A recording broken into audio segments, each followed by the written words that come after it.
Hello hi everyone. तो स्वागत है आपका इस ब्यूटीफुल सा चैनल एडो एम्पायर में। तो आज हम लोग शुरू करने जा रहे हैं क्लास 9th का चैप्टर 2 पॉलिनोमियल का लेक्चर नंबर 3। आइए उस लेक्चर को शुरू करते हैं और देखते हैं कि हम इसमें क्या नया चीज सीखते हैं।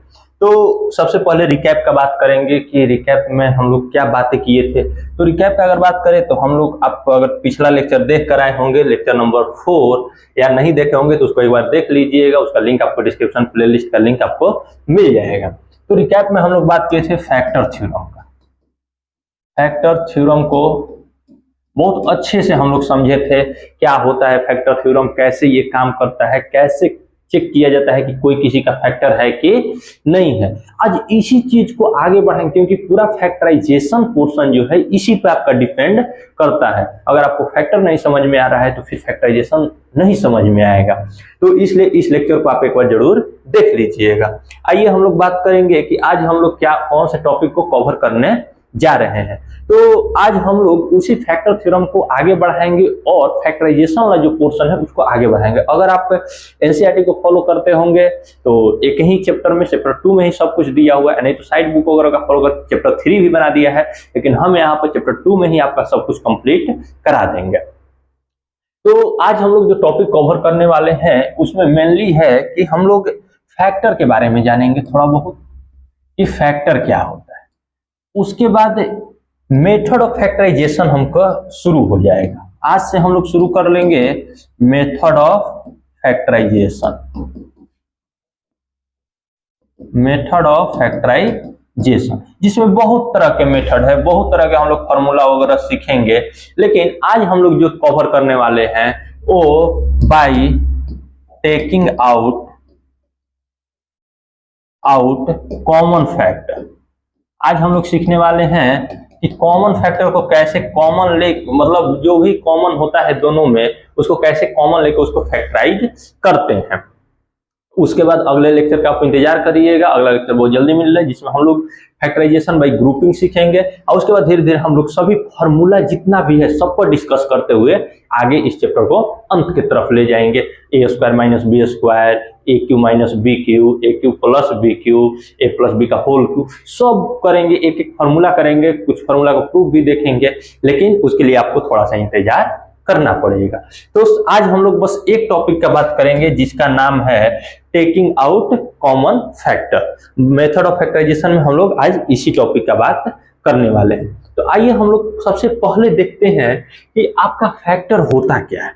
हम लोग सबसे पहले समझेंगे कि फैक्टर क्या होता है। देखिए फैक्टराइजेशन हम लोग करने जा रहे हैं, हम चाहते तो आपको डायरेक्ट फैक्टराइजेशन करा सकते थे, आपको भी अच्छा लगता, लेकिन इस चीज को आप थोड़ा सा समझ लीजिए तो और बेहतर हो जाएगा, आपका कॉन्सेप्ट क्लियर हो जाएगा। फैक्टर के इस किस जानवर का नाम है, आप किस चीज को फैक्टर कह रहे हैं, आप फैक्टर का मतलब क्या होता है।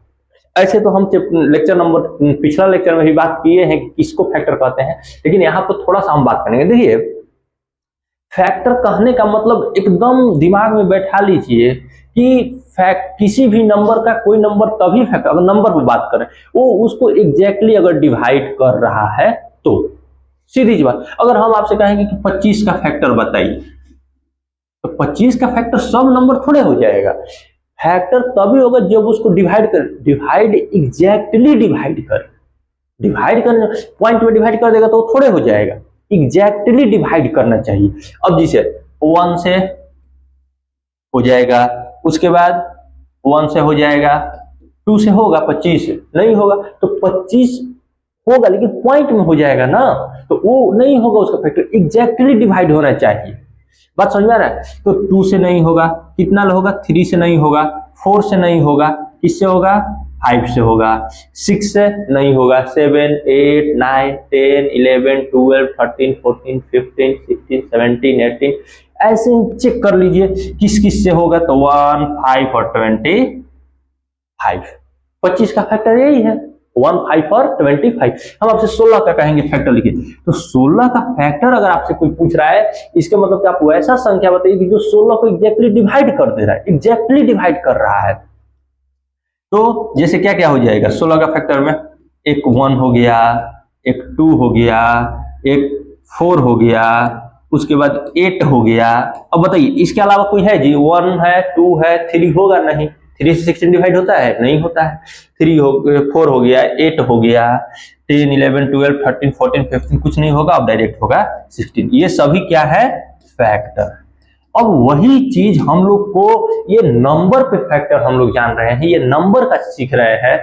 इससे ज्यादा अब हम लोग को सीखना है कि पॉलिनोमियल में किसको फैक्टर कहते हैं, क्योंकि हम लोग अब 9th क्लास में आ गए। ये सब चीजें आपको 5-6 में सिखाई जाते हैं कि फैक्टर कौन है, कॉमन फैक्टर कौन है। तो अब हम लोग पॉलिनोमियल में इस चीज को सीखने वाले हैं, तो आइए उस चीज को हम लोग देखते हैं। सबसे पहले बात करेंगे कि पॉलिनोमियल में क्या फैक्टर होता है। जैसे मान लीजिए कि आपके पास कोई एक पॉलिनोमियल है px, मान लिए कोई आपके पास पॉलिनोमियल है px, और इसको मान लिए कि ये gx से पूरी तरह डिवाइड हो जा रहा है, gx से पूरी तरह क्या हो जा रहा है? डिवाइड हो जा रहा है। मान लीजिए जैसे gx ले अगर px में आप डिवाइड कर रहे हैं, तो पूरी तरह डिवाइड होने का मतलब क्या है? रिमाइंडर 0 हो जा रहा है, रिमाइंडर 0 हो जा रहा है। तो अब आप कहिएगा कि gx जो है वो px का क्या है? फैक्टर। gx जो है वो px का क्या है? फैक्टर है, क्योंकि रिमाइंडर 0 आ गया, मतलब एग्जैक्टली डिवाइड हो गया। सिंपल सी बात। पॉलिनोमियल में भी वही काम है, बस ये पॉलिनोमियल को बोलेंगे कि मान लीजिए पॉलिनोमियल px है और gx पॉलिनोमियल से पूरी तरह डिवाइड हो जा रहा है। पूरी तरह डिवाइड हो जा रहा है मतलब कि उसका रिमाइंडर क्या हो जा रहा है? 0 हो जा रहा है। तो रिमाइंडर 0 हो गया तो बोलेंगे कि gx जो है वो px का क्या है? फैक्टर। बात समझ में आ गया होगा। तो polynomial gx is called the factor. gx को तब हम फैक्टर कहेंगे, कब कहेंगे? जब polynomial px if gx divides px exactly। gx को तब हम फैक्टर कहेंगे जब पॉलिनोमियल px को gx क्या करेगा?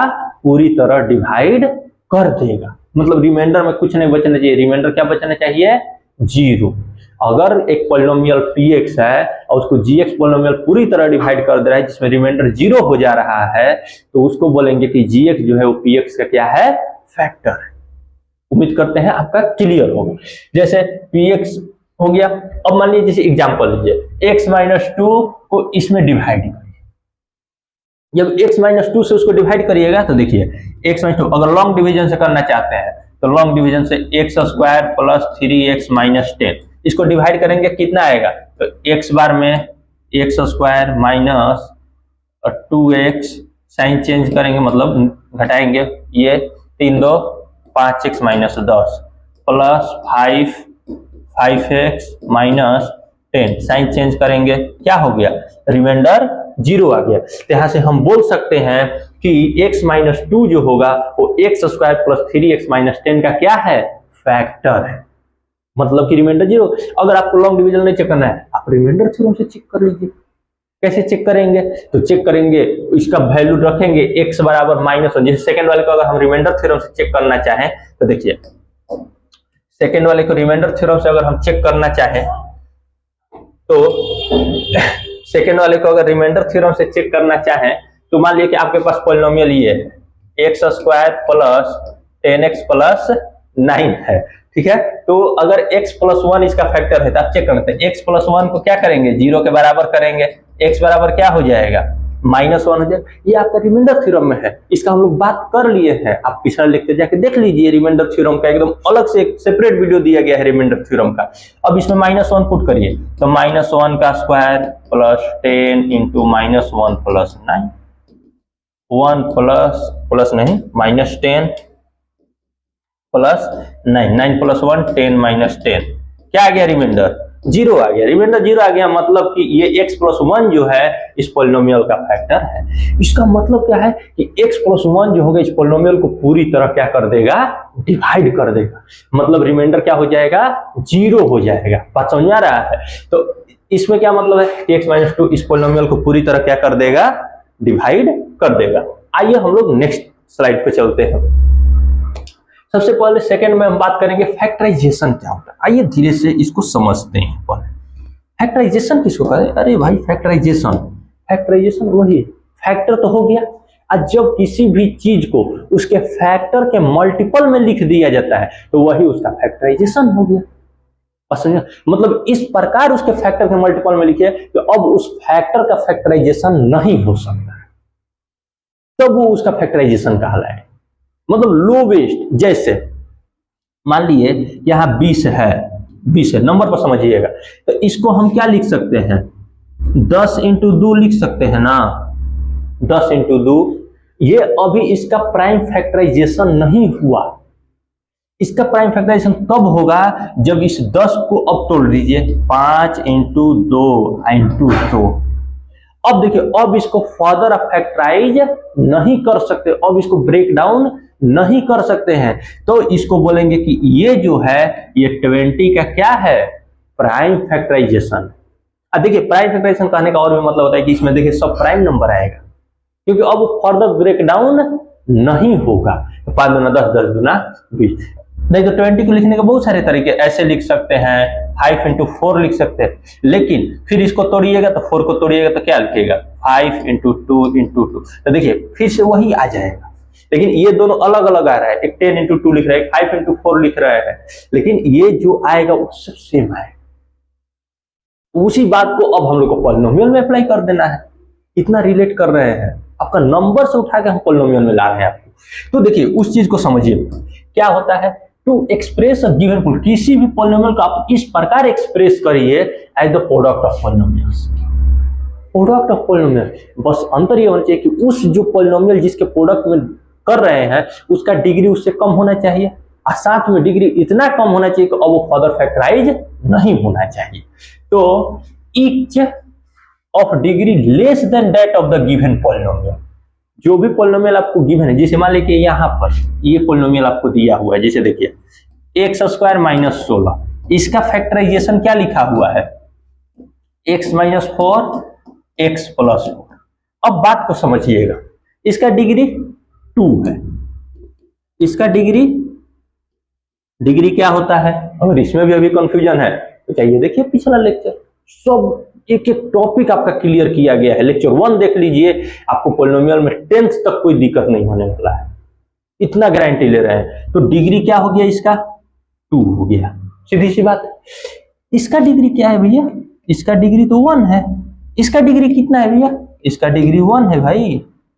देखो ना, इस सब का डिग्री जो भी आ रहा है, जिसके प्रोडक्ट में लिखा जा रहा है, उसका डिग्री क्या आ रहा है, इसके डिग्री से कम आ रहा है। तो वही चीज लिखा है कि आप पॉलिनोमियल को उसके प्रोडक्ट ऑफ पॉलिनोमियल में एक्सप्रेस करिए, और इस प्रकार एक्सप्रेस करिए कि उसका जो डिग्री होना चाहिए वो लेस होना चाहिए, less than that of given polynomial. जिस पॉलिनोमियल, जिसे इसका डिग्री 2 है, इस सब का डिग्री क्या 1, ये 2 में नहीं लिख सकते हैं, लेस होना चाहिए, तब वो factorise. Such that no such factor has a factor of lower degree. अब इसको आप फर्दर फैक्टराइज नहीं कर सकते, जैसे यहाँ पर 5 का फर्दर फैक्टराइज आप नहीं कर सकते हैं, तो वैसे ही x - 4 का फर्दर फैक्टराइज आप नहीं कर सकते हैं।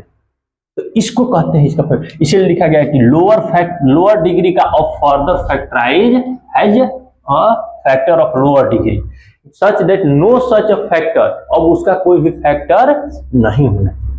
फैक्टराइजेशन का मतलब होता है कि किसी भी पॉलिनोमियल को पॉलिनोमियल के मल्टीपल में एक्सप्रेस करिए, पॉलिनोमियल के प्रोडक्ट में एक्सप्रेस करिए, और वो जो प्रोडक्ट वाला जो होना चाहिए पॉलिनोमियल, उसका जो डिग्री होना चाहिए वो गिवन पॉलिनोमियल से कम होना चाहिए, और साथ में अब जिसमें तोड़ दिए हैं आप, वो अब फर्दर फैक्टराइज नहीं होना चाहिए, मतलब अब उसका कोई भी फैक्टर नहीं होना चाहिए। उम्मीद करते हैं कि ये बात आपको क्लियर हो रहा हो। जैसे यही है, देखिए ना, इसका डिग्री कितना है भैया, इसको हम लिखते हैं क्या है, x² - 3x + 2 बराबर, इसको फैक्टराइज कर दिया गया x - 2 x - 1।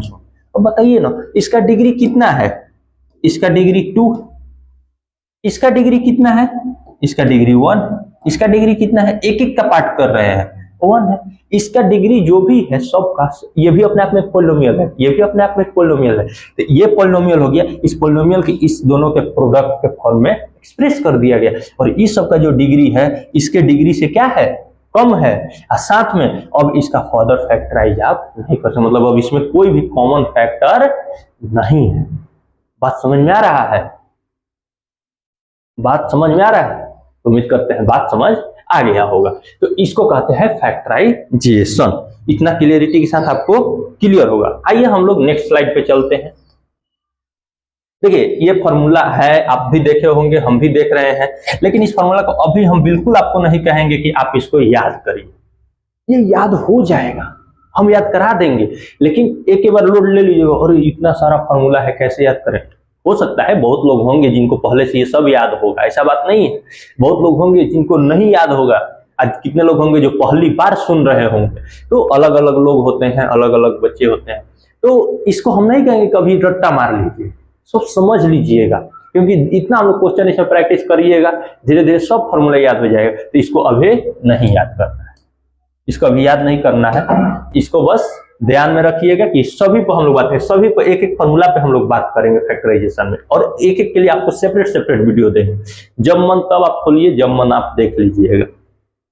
आइए हम लोग नेक्स्ट स्लाइड। सबसे पहला मेथड हम लोग का है, मेथड ऑफ फैक्टराइजेशन में आज हम लोग पहला मेथड सीखने जा रहे हैं। उसके बाद हम लोग दूसरा मेथड, तीसरा मेथड, ऐसे ही करके 3-4 क्लास में हम लोग पूरा खत्म कर लेंगे। तो सबसे पहला जो मेथड है कि factorisation by taking out common factor. Common factor निकाल के पहले से आप करते आ रहे हैं कॉमन फैक्टर, जिससे किसी भी चीज का फैक्टराइज कर रहे हैं उसमें कॉमन फैक्टर, जैसे मान लीजिए कि हम लोग कॉमन फैक्टर कहते हैं, जैसे मान लीजिए 10 का फैक्टराइजेशन करिए तो 2 × 5 × 2 × 5 बस लिख दिए। और 16 का फैक्टराइजेशन करिए तो 2 × 2 2 4 × 2 × 2। अब इसमें कॉमन यही ना हो गया, तो ये कॉमन फैक्टर हो गया। तो ऐसे ही कॉमन फैक्टर का हम लोग बात करेंगे। तो आइए हम लोग इसमें ये काम हम लोग नंबर पर कर रहे थे, अब ये पॉलिनोमियल पर करेंगे। कुछ भी है रिलेट करके पढ़िएगा, हमेशा याद रहेगा। ज्यादा चिंता करिएगा कि अरे हम नंबर पर पढ़े थे पॉलिनोमियल अब पढ़ना है, नहीं। नंबर से पॉलिनोमियल में कोई ज्यादा अंतर नहीं है, बस पॉलिनोमियल आपको वेरिएबल वगैरह के साथ रहेगा, ये नंबर में था, कांस्टेंट था। क्या होता है इसमें कॉमन फैक्टर? कुछ नहीं होता है, कॉमन निकालने आता है ना, जिसे यहाँ ए बी लिखा हुआ है और प्लस बी सी लिखा हुआ है। इन दोनों में कॉमन क्या है? दोनों में कॉमन क्या है? तो इन दोनों में कॉमन है बी, क्या हो गया ए प्लस सी। इन दोनों में कॉमन क्या है? बी, तो लिखेंगे ए प्लस सी। इसके बाद जैसे मान लीजिए कोई भी क्वेश्चन उठाते हैं, जैसे अगर इसका बात करें तो when each term of expression has common factor we divide each term by this factor, take it out multiple as in the video। ज्यादा इसमें दिमाग आपको लगाने की जरूरत नहीं है, बस थोड़ा सा इसमें काम करना है। आपको क्या करना है? तो सबसे पहला आइए क्वेश्चन पर लेंगे, समझ में आएगा। यहाँ पे आपको बहुत सारी बातें लिखा हुआ है कि जब एक टर्म को एक्सप्रेस किया जाता है तो उसमें कॉमन फैक्टर होते हैं, वो क्या करते हैं हम लोग उसको डिवाइड करते हैं एक टर्म बाय दिस फैक्टर। जो फैक्टर होता है उसे डिवाइड करते हैं, उसका मल्टीपल के टर्म में लिख लेते हैं, वही उसका हो जाता है। हम लोग क्या करेंगे, इसको उतना दिमाग पे नहीं हावी होने देंगे, उतना अंग्रेजी नहीं समझ में आएगा, नहीं सीखेंगे उसको। हम लोग क्या करेंगे कि इसको एक आसान तरीके से समझने की कोशिश करेंगे, आपकी भाषा में समझने की कोशिश करेंगे। आइए उस चीज को सीखें। कुछ नहीं, हम जानते हैं, आप वो बातें जानते हैं पहले से। सबसे पहला क्वेश्चन क्या है? 5x² - 20x। अरे कुछ नहीं भैया, देखो इसमें कुछ नहीं भाई करना है। इन दोनों में नंबर है, नंबर के साथ देखेंगे, x है x के साथ देखेंगे, y है y के साथ देखेंगे।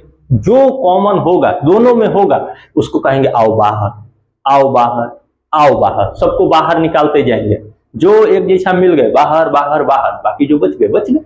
अब बताइए 5 और 20 में 5 कॉमन लिया जा सकता है? हाँ। यहाँ भी x दूगो है, यहाँ एगो x है, तो एगो x निकाल सकते हैं ना जी। बचा क्या यहाँ पे? 5 गया, एगो x गया, एगो x बचा है, माइनस 5 गया 20 में से, तो कितना बचा? 5 का 20। x गया तो क्या बचा? y, पहला का आंसर हो। अब बताइए क्या जरूरत है उतना अंग्रेजी पढ़ने का, जब ऐसे ही हो जाएगा तो। दूसरा, लेकिन तरीका वही है, क्या करते हैं कि उसके कॉमन फैक्टर से डिवाइड करते हैं और उसको उसके मल्टीपल में लिख लेते हैं। जैसे मान लीजिए दोनों में हमको कॉमन फैक्टर दिखाई दे रहा है कि 5x है, तो 5x इसको भी डिवाइड करेंगे, 5x इसको भी डिवाइड करेंगे, और 5x दोनों के मल्टीप्लाई में इधर लिख लेंगे, वही बतिया जाएगा। ऐसे देखिए, वो भी हम बता दे रहे हैं, नहीं तो कहिएगा कि वो चीज आप छोड़ दिए। देखिए अब हमको पता चला कि इसमें 5x कॉमन है, ऐसे लिखेंगे 5x स्क्वायर बाई, ऐसे कहीं नहीं देखने को मिलेगा, माइनस 20xy बाई 5x। अब 5x हम दोनों के नीचे एक्स्ट्रा लिखे हैं तो 5x इधर मल्टीप्लाई में लिख लेंगे, हो गया। अब देखिए 5x 5 से 5 गया, x ले x गया, यहाँ बचा x, माइनस 5 के 20, x ले x गया 4y, हो गया आंसर, हो गया आंसर। आइए हम लोग नेक्स्ट क्वेश्चन सेकंड पे चलते हैं। आइए क्वेश्चन क्या है, 36a³ b minus 60a square bc। अब बताइए इसमें कितना आप कॉमन निकाल सकते हैं, इसमें कितना कॉमन को 36 और 60 में, 36 और 60 में कितना कॉमन निकाल सकते हैं। तो थोड़ा सा कैलकुलेशन वगैरह मजबूत रखिए, टेबल वगैरह याद रखिए। तो इसमें 12 कॉमन निकाला जा सकता है, 12 जो है दोनों का कॉमन फैक्टर है। इसके बाद a 3 गो इसमें है, a इसमें 2 गो है, बताइएगा तो कब a निकल, अरे एक जगह 3 गो है, एक जगह 2 गो है, जितना कम है उसको सबको निकाल दीजिए, तो 2 गो निकल जाएगा। यहाँ b एगो है, यहाँ b एगो है, तो एगो b निकल गया। c इसमें है नहीं है, c इसमें एगो है, c इसमें एगो है, तो c नहीं निकलेगा। अगर इसमें भी c रहेगा तबे c कॉमन निकलेगा। तो बचा क्या, तो बढ़ती आई 36, a स्क्वायर तो a गया, b गया तो कुछ नहीं बचा, माइनस 12 5 60, 12 5 जा 60, a स्क्वायर गया तो कुछ a नहीं बचा, और b चला गया तो b भी नहीं बचा, बचा है c, हो गया आपका आंसर। अरे क्या आसान सा तरीका है भाई, इतना आसान थोड़े पढ़ना है। a square b 3a minus 5c। आइए थर्ड नंबर देखते हैं, एकदम आप कर ले जाइएगा, कोई भी क्वेश्चन आप कर ले जाइएगा। तीसरा नंबर देखिए 5a इंटू बी प्लस सी माइनस 7a बी प्लस सी।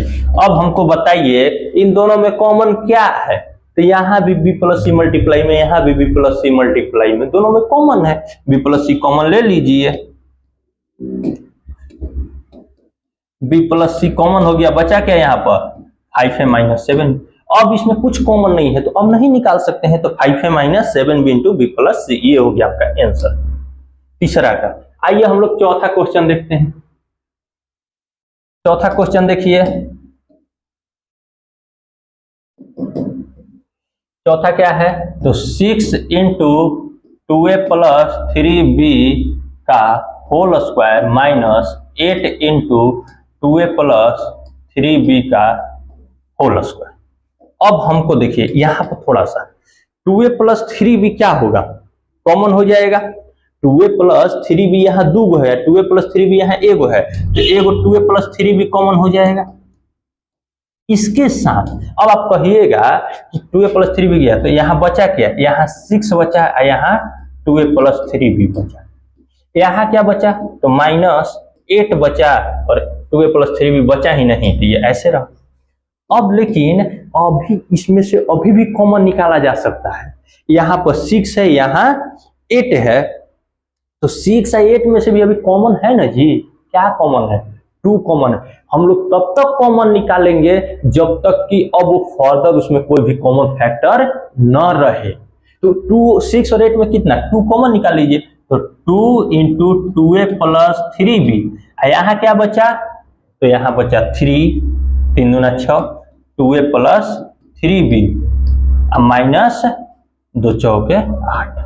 बोलिए अब इसको क्या करिए, सॉल्व कर दीजिए, तो 2 इंटू 2a प्लस 3b, इसको ऐसे ही छोड़ दीजिए, ये 3 से इसमें मल्टीप्लाई कर दीजिए, 3 दूना 6a प्लस 9b माइनस 4, यही हो गया। अब इसमें कुछ भी कॉमन नहीं है, अब इसमें कुछ भी कॉमन नहीं है। अब आप कहिएगा यहाँ 6 है, यहाँ 9 है, कॉमन है, कैसे कॉमन ले लीजिएगा, यहाँ 4 में नहीं ना है, अब इसको फर्दर फैक्टराइज नहीं किया जा सकता, यही आपका क्या हो जाएगा, आंसर हो जाएगा।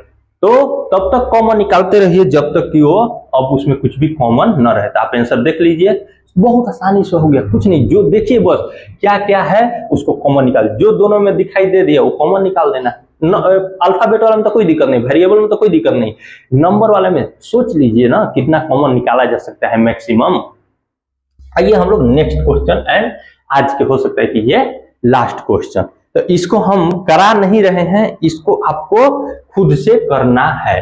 क्या करना है? तो सबसे पहले देखिए क्वेश्चन क्या है, x माइनस वाई का whole cube plus 3x² into X minus Y, यही ना है जी। अब इसमें से सबसे पहले आप x माइनस वाई को कॉमन लीजिए, बचेगा क्या, x into X minus Y, यहाँ क्या बचेगा plus 3x² into X minus Y. अब फिर हाँ एक्स माइनस वाई तो कॉमन हो गया, सॉरी मेरा मिस्टेक हो गया। यहाँ क्या बचेगा, देखो यहाँ क्या बचेगा, स्क्वायर बचेगा। अब फिर देखिए कि इसमें कितना कॉमन निकाला जा सकता है। फिर अगर देखिएगा तो फिर अब इसमें यहाँ भी x है, यहाँ भी x² है, तो x भी कॉमन निकाला जा सकता है। तो x into X minus Y, X चला गया तो यहाँ क्या बचा, x माइनस वाई का स्क्वायर प्लस 3x चला गया तो x बचा, y बचा। अब क्या देखिए, अब कराइए देते हैं, जब इतना करा दिए तो करा ही देते हैं। x minus Y a minus a² plus b² minus 2ab minus 3xy।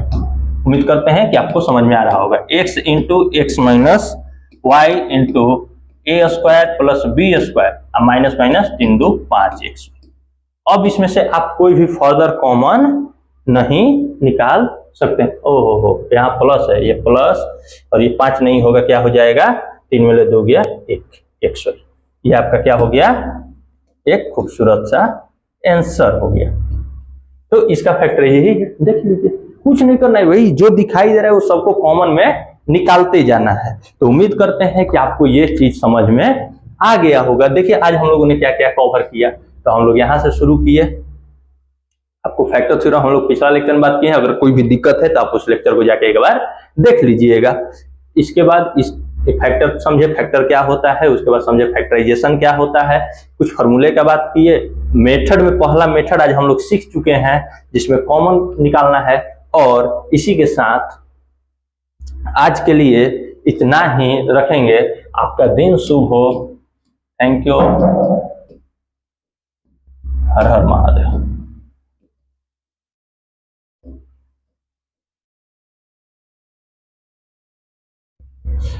आप आज के दिन आपका शुभ हो, बहुत अच्छे से आप हमसे जुड़े रहे। तो आज के लिए इतना ही, आपका बहुत बहुत धन्यवाद। आप जुड़े रहिए, चैनल को सब्सक्राइब कर लीजिए, लाइक कर लीजिए। और आपको अगला लेक्चर हम लोग लेकर आ रहे हैं, इसी टॉपिक को आगे बढ़ाएंगे और जिसमें सीखेंगे फैक्टराइजेशन बाय ग्रुपिंग। तो thank you so much, happy.